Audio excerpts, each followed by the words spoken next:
Trading a divergence is not that simple as it looks. And this trading concept is not for the faint-hearted. Not at all. Traders get excited seeing a divergence and trade the same. By and large, this results in their bank account to decrease. Well, there is no survey though in place backing my belief that more than 90% fail to earn out of this divergence, but unfortunately that is how it is. That's the very reason I categorize the same under advanced studies. No doubt this trading technique is one of the best ways to counter trade the market.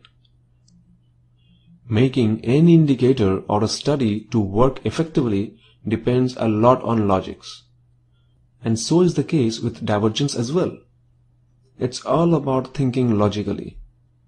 If you had been trading divergences and failing, I guarantee you are going to do a lot better once we are through. So let's get going. A divergence serves as a warning that the trend is about to change. And this divergence occurs when the trend of a price doesn't agree with the trend of an indicator.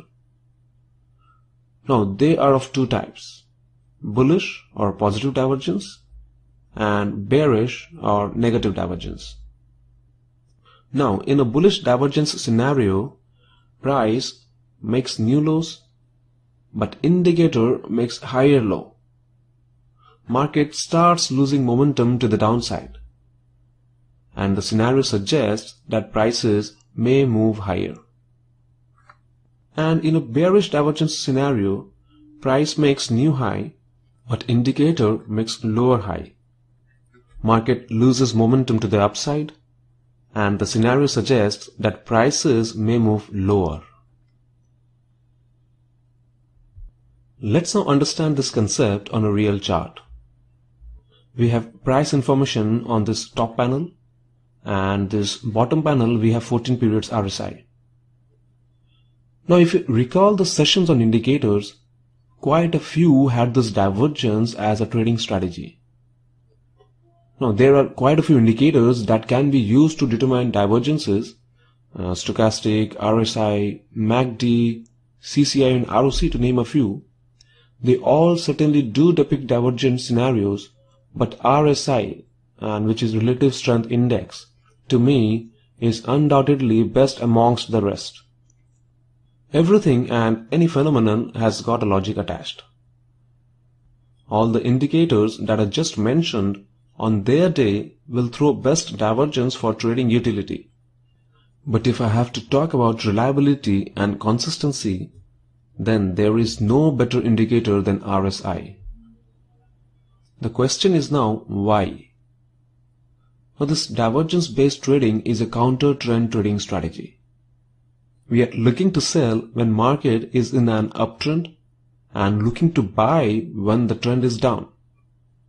And for any market to reverse, it must get overheated. To define simply, it must get overbought or oversold. And you can have successful divergence trading only when trading such overheated scenarios. Indicators like MACD, ROC or CCI, they all are centered oscillators. They do not have any overbought oversold levels to read. Judgment is required to assess the same, as these indicators are not banded. On the contrary, indicators like RSI or stochastic are banded indicators. Such indicators have overbought oversold levels and obviously can be identified effortlessly. MACD is extremely popular when it comes to divergence trading, but the indicator doesn't have levels to identify extreme levels. So we must use banded oscillators for divergence trading. Now of the two, that is stochastic and RSI, we will use RSI. The reason behind preferring RSI over stochastic is that the latter gets overbought or oversold quite easily and at times can be misleading. RSI, on the other hand, doesn't easily reach the extremes. Okay, so we have RSI here to trade divergences. Now for trading a divergence, the very first thing that you would be looking for is the divergent condition itself. We must have price making a new low and RSI making a higher low, or else price making a new high and RSI a lower high, obviously at the same time. Like this instance here, we have price making new highs and RSI has moved lower. So we have a bearish divergence here. Next is that RSI on the first instance must be overbought, and in case of a bullish divergence, it must be oversold. So here we have RSI shooting above this 70 mark. If this condition is not met, then forget about trading divergence and move forward. It isn't that trading divergences when RSI reading is below 70 cannot be profitable. It certainly can be, but I am talking about probability of success here.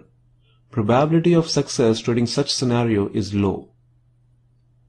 So we have a divergent scenario. We have RSI in overbought, and it's not important if RSI should be overbought here or not.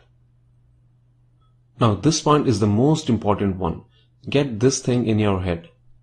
Price must close below preceding swing high, and then only the setup is complete. And you may consider taking a trade, otherwise just avoid. So I'll take you through the steps again. Number 1, look for divergence between price and RSI. Number 2, RSI must be overbought here, the first stop. Number 3, price must close below preceding high. Now let's go through another kind. We have price here making a new low and RSI makes a higher low. So it's a bullish divergence. Next we look into RSI readings, and yes, it's oversold over here, which is below 30. Now we must wait for the price to close above this swing low, and which it does over here. And this trade is good to go. One more point I would like to make, and is vital. More often than not, price tends to rest and test this very level before pushing higher. Look how price keeps coming to this line and then eventually triggers a rally. So, if you want to be even more safe trading divergences, then wait for this pullback before placing trades. But remember, it's not necessary that this pullback is going to occur all the time, and so you may miss out on potential trades. But yes, you will no doubt be safer. So this is how a divergence can be better traded. Probability of success trading this way will be higher. We are selling when the market is trending up like here. We have higher highs and higher lows. It's a firm trend, but we are looking to sell over here. This phase here we have lower lows and higher lows. It's a downtrend, but we are looking to buy. We are trading against the trend and must be very cautious. And you can improve trading divergences even further using volume information. Okay, so let's do this again. We have a gold chart here, and price is making new low and RSI makes a higher low. So it's a case of bullish divergence. Next, we look into RSI. The reading is oversold here, it's below 30, and now price must close above this swing low. It does the very next candle. And see here again, price throws back to this very level before pushing higher, this particular level. This act certainly cements the bullish view.